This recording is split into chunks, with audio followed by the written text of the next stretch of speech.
പോണി പത്രം ദീപിക, മനോരമ, ദേശാഭിമാനി, മാധ്യമം, ശാലോം. ഇതെന്താ വെച്ചാ അച്ഛൻ പത്രവിൽപ്പന തുടങ്ങിയോ? അതുക്കുമപ്പുറം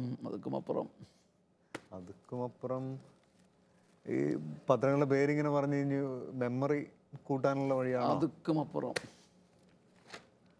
അച്ഛൻ സൺഡേ ശാലോം പോലെ എന്തെങ്കിലും തുടങ്ങാൻ പോവാണോ? അതുക്കുമപ്പുറം. ബോണി നോക്കിക്കേ, ഈ പത്രങ്ങളിലെല്ലാം അപൂർവ രോഗം ബാധിച്ച ഒരു മനുഷ്യൻ്റെ ചരിത്രം എല്ലാ പത്രങ്ങളും ഒരുപോലെ റിപ്പോർട്ട് ചെയ്യുന്നു. എല്ലാ പത്രങ്ങളും. ശാലോമിലും അതിനെക്കുറിച്ച് ഒരു റൈറ്റപ്പ് തന്നെ വന്നിരിക്കുന്നു. ചില മനുഷ്യൻ്റെ പത്രങ്ങൾ അവരുടേതായ എല്ലാവരും ഒരുപോലെ മാനിച്ച സോ ഡിഫറൻ്റ് ഡിസീസ്, അപൂർവ രോഗമുള്ള മനുഷ്യരുടെ നടുവിൽ നമ്മൾ ജീവിക്കുന്നു ആരോഗ്യവാന്മാരായി. ഞാനൊരു രോഗിയെ കണ്ടു, അശരണനായൊരു രോഗി. ആ മുഖത്തേക്കു ഞാൻ നോക്കി, തിരുമുറിപ്പാടുകൾ കണ്ടു. വേദനയും യാതനയും തിരുഹിതമെന്നവൻ മൊഴിഞ്ഞു. കേട്ടിട്ടുണ്ടോ? പഴയ അച്ഛൻ്റെ ആദ്യകാല ആൽബങ്ങളിലുള്ളതല്ലേ ഇത്? ആരാ പാടിയെന്നറിയാം? കെസ്റ്റർ. ഒത്തിരി കേട്ടിട്ടുള്ള പാട്ടായത്.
എന്തായാലും അച്ഛൻ ഈ ന്യൂസ് കണ്ടപ്പോൾ ആ പാട്ടിലേക്ക് പോയത് എന്നെ ശരിക്കും അത്ഭുതപ്പെടുത്തി. ഞാനൊരു രോഗിയെ കണ്ടു, അശരണനായൊരു രോഗി,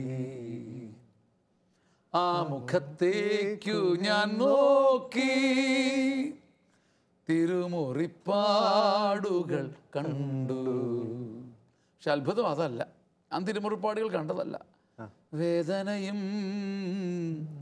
യാതനയും തിരുഹിതമെന്നവൻ മൊഴിഞ്ഞു.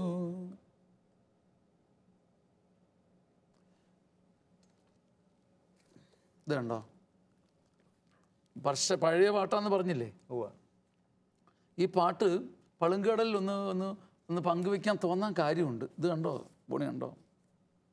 വെളിപാടിൻ്റെ പുസ്തകം 5-ാം അധ്യായം 9-ാം വാക്യം. പുസ്തകച്ചുരുൾ സ്വീകരിക്കുവാനും അതിൻ്റെ മുദ്ര തുറക്കുവാനും നീ യോഗ്യനാണ്.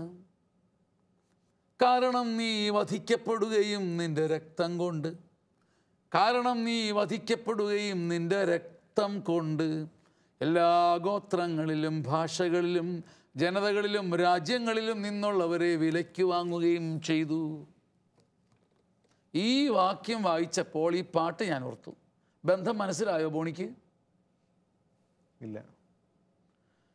ബോണി എന്തും വിലയ്ക്ക് വാങ്ങാൻ, എന്തും മനുഷ്യരെയും രാജ്യങ്ങളെയും വിലയ്ക്ക് വാങ്ങാൻ കൊടിയ സ്പീക്കറുടെ കാര്യം കേൾക്കുന്നില്ലേ?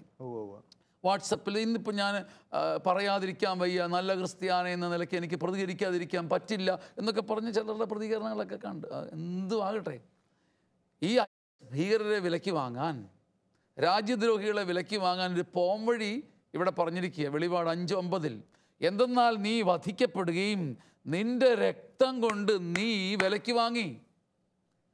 അങ്ങനെ വിലയ്ക്ക് വാങ്ങാൻ രാജ്യങ്ങളെ, കുബുദ്ധികളെ, കള്ളന്മാരെ, വേശ്യകളെ, ക്രൂരന്മാരെ, അടിമത്തം തന്ന് രാജ്യത്തെ നശിപ്പിക്കുന്നവരെ, കൈക്കൂലി വാങ്ങുന്നവരെയൊക്കെ വിലയ്ക്ക് വാങ്ങാൻ നിനക്ക് കിട്ടുന്ന ഒരു അവസരമാണ്.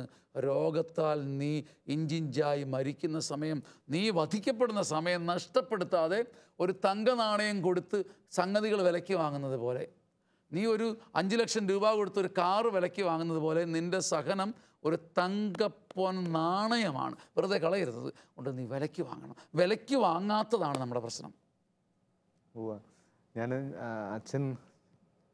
ഞാനും എൻ്റെ കൂട്ടുകാരും കൂടി അച്ഛൻ്റെ പള്ളിയിൽ വന്നപ്പോൾ അച്ഛൻ പറഞ്ഞതിൽ ഏറ്റവും കൂടുതൽ എന്നെ സ്പർശിച്ചതാണ് നിങ്ങളുടെ സഹനങ്ങളെ പൊന്നാണയങ്ങളാക്കി മാറ്റണമെന്ന്. അത് കൊടുത്ത് ചിലതൊക്കെ വിലയ്ക്ക് വാങ്ങണം. ഒരു ഭാര്യ ഇങ്ങനെ പറയത്തില്ലേ, എൻ്റെ അച്ഛ 38 വർഷമായി. അതൊന്നും ഇനി പറയണ്ട. ശരിയാ സഹോദരി, നിങ്ങൾ 38 വർഷം സഹിച്ചിട്ടുണ്ട്. ഈ 38 വർഷം നീ വധിക്കപ്പെടുകയായിരുന്നു. ഇതൊരു നാണയമായി കരുതി നിൻ്റെ ഭർത്താവിൻ്റെ ക്രൂര ഹൃദയത്തെ നീ വിലയ്ക്ക് വാങ്ങണം. And that shall be done. എന്നെ വളരെ വേദനിപ്പിച്ചു സഹോദരനെ ഞാൻ ഓർക്കുന്നുണ്ട്. എന്നെ വളരെയധികം വേദനിപ്പിച്ചു. എന്നെ കൈയൊഴിഞ്ഞൊക്കെ സംസാരിച്ച ഒരാൾ. ആ ദിവസങ്ങളിലൊക്കെ ഞാൻ അന്നാണ് നിസാരമാ എന്ന പാട്ടെഴുതുന്നപ്പോഴാണ്. അന്ന് സഹിച്ച വേദനകൾ നിസാരമാ എന്നുള്ള പാട്ടായി എഴുതി ആ ചോര വിയർത്ത സമയം നാണയം കൊണ്ട്, ആ വധിക്കപ്പെട്ട രക്തം കൊണ്ട് ഞാൻ ഈ അച്ഛൻ്റെ മനസ്സിനെ വിലയ്ക്ക് വാങ്ങി. That shall be done. നടന്നു. ആ അർത്ഥത്തിൽ വേദനയും യാതനയും തിരുഹിതമെന്നവൻ മൊഴിഞ്ഞു.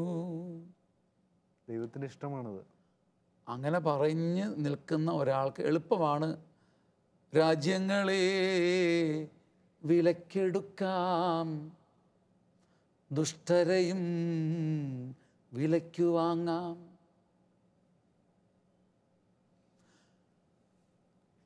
ലോകം മുഴുവനും കുപ്രസിദ്ധരായ മഹാദുഷ്ടരെ വിലയ്ക്ക് വാങ്ങാൻ പറ്റും ഒരാളുടെ സഹനത്തിൻ്റെ ചോര കൊണ്ട്. അത്രയും വിലയുള്ള പൊന്നാണയമാണത് അല്ലേ? അത്രയും വിലയുള്ള ഒരു രോഗം ഇങ്ങനെ കാണാൻ പറ്റുമ്പം ഇരട്ടി ലാഭമായി. വെളിപാട് 5:9. പുസ്തകച്ചുരുൾ വാങ്ങാനും അതിൻ്റെ മുദ്ര തുറക്കാനും നിനക്ക് പറ്റും. വചനം വായിക്കുമ്പോൾ പുതിയൊരു അഭിഷേകം നിനക്ക് കിട്ടും.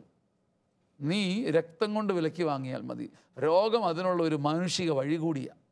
രോഗം വഴി ഇഞ്ചിഞ്ചായി പിടയുമ്പം ഈ സഹനത്തിൻ്റെ രക്തം ചിന്തുമ്പോൾ നീ നഷ്ടപ്പെടുത്തി കളയില്ലത്.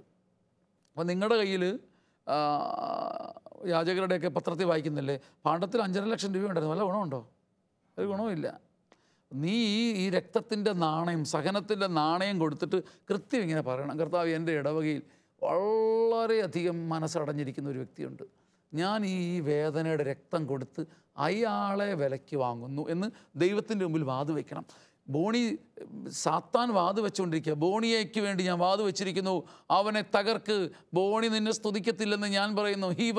ഇവൻ യോബാന്നൊക്കെ പറയും, അവൻ്റെ വേലി പൊളിച്ച് മാറ്റേ, അവൻ്റെ ശരീരത്തിൽ വലിച്ചു കീറ, ഇവൻ സ്തുതിക്കാൻ പോകുന്നു എന്ന് സാത്താൻ വാതു പറയുമ്പോൾ, വീമ്പിളക്കുമ്പം ഞാൻ പറയണം, വേദനയും യാതനയും തിരുഹിതമെന്നവൻ മൊഴിഞ്ഞു. ഈ അർത്ഥത്തിലാണ് ഈ പഴമ്പാട്ടിനെ ഈ പളുങ്കടലിലേക്ക് നമ്മൾ മുക്കുന്നത്. ഇത് പഴമ്പാട്ടല്ല അച്ഛാ, ഇത് എല്ലാ കാലത്തിനും വിലയുള്ള പാട്ടാണ്. അങ്ങനെ കേൾക്ക് സന്തോഷമുണ്ട്. അല്ല എങ്കിൽ എനിക്കത് പഴമ്പാട്ടായിരുന്നു. ഞാനൊരു ഓർക്കാറ് പോലും ഇല്ലായിരുന്നു. ഈ രോഗാവസ്ഥയിൽ കിടക്കുന്നവരുടെ രണ്ടും മനോഭാവങ്ങളാണ് അച്ഛൻ ഈ പാട്ടിൽ അനുപല്ലവിലും ചരണത്തിലും കൊണ്ടുവന്നിരിക്കുന്നത്. ഈ നേരത്തെ പറഞ്ഞ കണക്ക് പൊന്നാണയമാക്കുന്നവരും ഉണ്ട്, ഒരു വിലയില്ലാത്ത നാണയമാക്കുന്നവരും, നഷ്ടപ്പെടുത്തി കളയുന്നവരുമുണ്ട്, സഹനങ്ങൾ വെറുതെ ശപിച്ചും പിഴിച്ചും ഒക്കെ പറഞ്ഞ് അങ്ങ് കളയുന്നവരുണ്ട്. ഓക്കെ, അത് ഇവിടെ ഈ പാട്ടിൽ എങ്ങനെ വന്നെന്നാ പറയുന്നത്? എനിക്ക് തോന്നിയത് അനുപല്ലവിയിൽ കണ്ണീരിലും വ്യഥയിലുമെല്ലാം നിന്നെ മറക്കാത്ത രോഗികൾക്ക് ആനന്ദം ആശ്വാസവും നീയാണ് എൻ്റെ തമ്പുരാൻ. അടുത്തതിനകത്ത് നിന്നെ പഴിക്കുന്ന രോഗികൾക്ക്. താങ്ക് യു, വെരി ഗുഡ്, നല്ല റീഡിങ്, ശരിയാ. അതായത് രക്തം കൊണ്ട് വിലയ്ക്ക് വാങ്ങുന്നവരാണ് ഒരു ഗണം. കണ്ണീരിലും വ്യഥയിലുമെല്ലാം നിന്നെ മറക്കാത്ത രോഗികൾക്കും. പാടാം നമുക്കൊന്നൂടെ. കണ്ണീരിലും വ്യഥയിലുമെല്ലാം നിന്നെ മറക്കാത്ത രോഗികൾക്കും ആനന്ദവും ആശ്വാസവും നീയാകണേ എൻ്റെ തമ്പുരാനേ. ചെത്തിപ്പുഴ ചങ്ങനാശ്ശേരിയിൽ മാമൂട് സ്വദേശിയായ ഒരു മകൻ്റെ അപ്പൻ്റെ ദാരുണ രോഗം കണ്ടപ്പോൾ ഞാനിത് എഴുതിയതെന്നാണെന്നറിയാവോ? എൻ്റെ അറിവ് ശരിയാണെങ്കിൽ ഞാനിത് എഴുതിയത് 87-ലാണ്. അന്ന് ഡിസ്ക് തെന്നിയിട്ട് ഞാൻ സെമിനാരിയിൽ നിന്നൊക്കെ നിർന്നു പോകുമെന്ന് വിചാരിച്ച് ഡിസ്ക് തെന്നിപ്പോയിട്ട് ഫ്ലാറ്റായിട്ട് കിടക്കുക. അങ്ങനെ 86-ലാണ് ഞാൻ ഈ പാട്ട് എഴുതുന്നത്. എത്ര വർഷങ്ങൾ കഴിഞ്ഞു അല്ലേ? ശരിക്കും വെളിപാടിൻ്റെ പുസ്തകം 19-ാം അധ്യായത്തിൽ വെള്ളക്കുതിരയുടെ പുറത്ത് വരുന്നവനെക്കുറിച്ചുണ്ട്, വിശ്വസ്തനായവനെക്കുറിച്ച്. അവിടെ ഒരു വിവരണമുണ്ട്. അവൻ്റെ ശിരസിൽ കിരീടങ്ങൾ അതു നിനക്കേകുവാൻ ഉള്ളതല്ലോ. ഞാൻ ഉണ്ടാക്കിയതാ, ചുമ്മാ പുതിയ വരാൻ പോണ പാട്ടാ കേട്ടോ. അവൻ്റെ ശിരസിൽ കിരീടങ്ങൾ അതു നിനക്കേകുവാൻ ഉള്ളതല്ലോ, വെള്ളക്കുതിരമേൽ ഏറുവാനും പ്രിയൻ നിന്നെ വിളിക്കുന്ന സമയമായി. ഇങ്ങനെ പുതിയൊരു പാട്ട് വരിക. അപ്പം ഞാൻ ഈ പാട്ടിനെ കുറിച്ച് ചിന്തിച്ചപ്പോൾ അവൻ്റെ ശിരസിൽ അനേകം കിരീടങ്ങൾ. അതന്നെ, ഇവൻ എന്നാ വല്ല 5000 തലയുള്ളവനാണ് ഓരോ ശിരസിൽ ഓരോ കിരീടം വെച്ചുകൊണ്ട് നടക്കാൻ? No. Is he so craving for higher authority? ഒരു ഉന്നത സ്ഥാനം കിട്ടാനും കിരീടം കിട്ടാനും കൊതിക്കുന്ന ഒരു പരാക്രമിയാണോ യേശു? അല്ല. പിന്നെന്താ ഇവൻ്റെ ശിരസിൽ അനേകം കിരീടങ്ങൾ? ഇവനെന്തിനാ ഇത്തരം കിരീടങ്ങൾ? ഇത് കൊടുക്കാനുള്ളതാ, അവന് സ്വന്തമായിട്ടുള്ളത് അല്ല. ബോണി, ഇവനെങ്ങനെ കിരീടം കിട്ടി? ഇവനെങ്ങനെ കിരീടം കിട്ടി ബോണി? ഊഹം പറ ബോണി. ബലി തന്നെ കിട്ടിയെടുക്കുന്നുണ്ടോ? അവൻ്റെ ശിരസിൽ അനേകം കിരീടങ്ങൾ, അവൻ രക്തത്തിൽ മുക്കിയ ഒരു മേലങ്കി ധരിച്ചിരിക്കുന്നു. അല്ല, ഞാൻ ചോദിക്കുക, ഞാൻ എന്നെങ്കിലും നിങ്ങൾ രക്തത്തിൽ മുക്കിയ ഒരു സാരി ഉടുത്തിട്ടുണ്ടോ?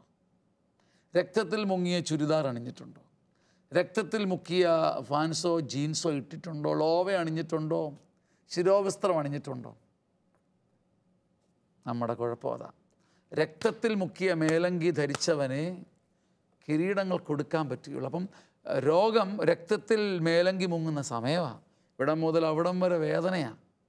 രക്തത്തിൽ മേലങ്കി നനയുന്ന ശിരസ് മുതൽ പാദം വരെ മുറിവേറ്റ സമയമാണ്. ഈ രക്തത്തിൽ മുങ്ങി സന്തോഷത്തോടെ രക്തം വിറ്റ് കാശാക്കണം, സ്വർഗത്തിൻ്റെ പണമാക്കണം, ആളുകളെ നേടണം, കാപാലികരെ നേടണം, മതവിദ്വേഷികളെ നേടണം. അപ്പോൾ രാജ്യങ്ങളെ കണ്ണുംപട്ടത്ത് കാണുന്നവരല്ല, അങ്ങ് ദൂരെയുള്ളവരെ, രാജ്യങ്ങളെയും ദേശങ്ങളെയും ജനതകളെയും വിലയ്ക്ക് വാങ്ങാൻ നിനക്ക് പറ്റും.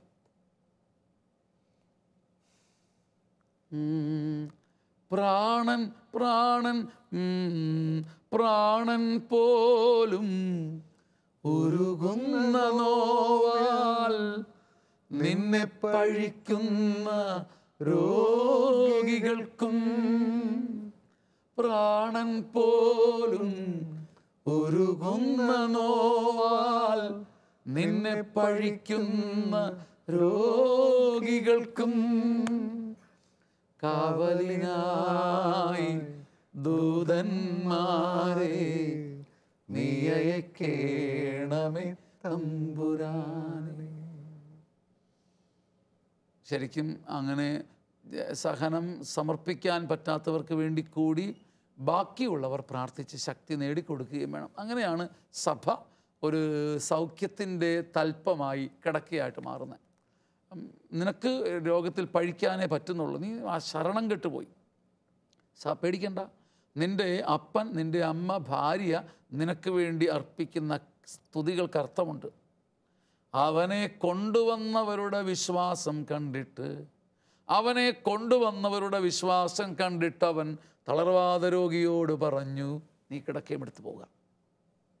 അപ്പോൾ ശരിക്കും പറഞ്ഞാൽ ഇങ്ങനെ പ്രാർത്ഥിക്കുന്നതും, എൻ്റെ അപ്പനൊരു മാറാരോഗം, അപ്പന് ദൈവത്തെയൊക്കെ പഴിച്ച് കിടക്കുക, ഒരു കുമ്പസാരം വേണോ, എന്നാ കുമ്പസാരം എന്നൊക്കെ പറഞ്ഞ് പഴിച്ച് കിടക്കുക.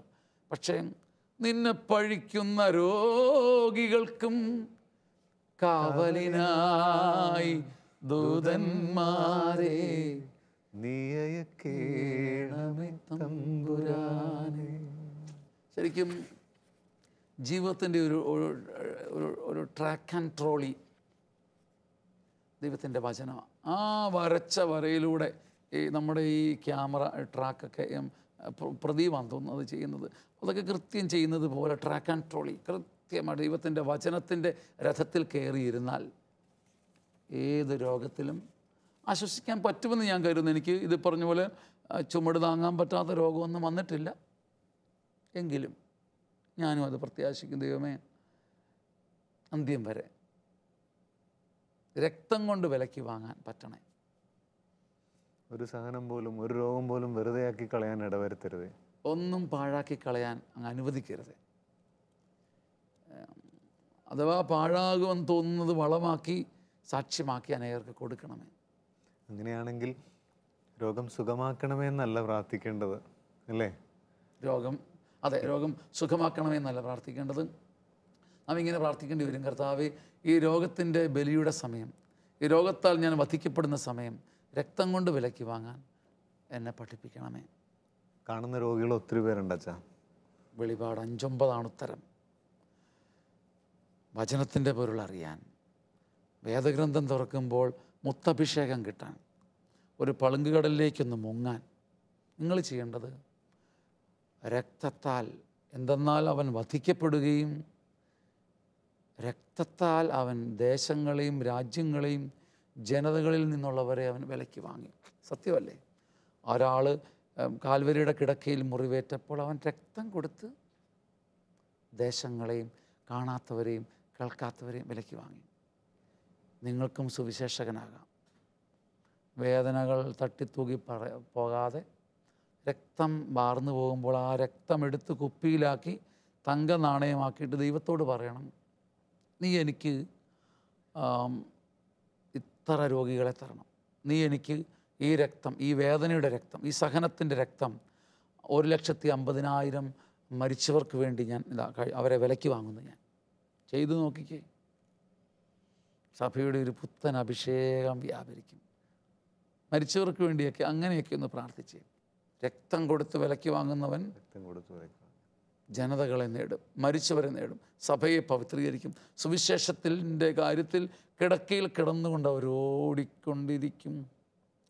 കിടക്കുന്നതോ മുറിവിൻ്റെ കിടക്കയിലെങ്കിലും, ഞൊടിയിട പോലും വിശ്രമിക്കാതെ നീ ഓടും. സഹജാചോരയാൽ, തങ്കച്ചോരയാൽ ദേശങ്ങളെ നീ വിലയ്ക്ക് വാങ്ങും. പേരറിയുന്നില്ലെങ്കിലും നീയുമൊരു നവസുവിശേഷകനാകും. വിലയ്ക്ക് വാങ്ങുമോ പ്രിയരെ, ക്രൂരരെ, അധിപന്മാരെ, ഭരണാധികാരികളെ രക്തത്താൽ, നിന്റെ മുറിവിൻ്റെ ചോരയാൽ സഹജ.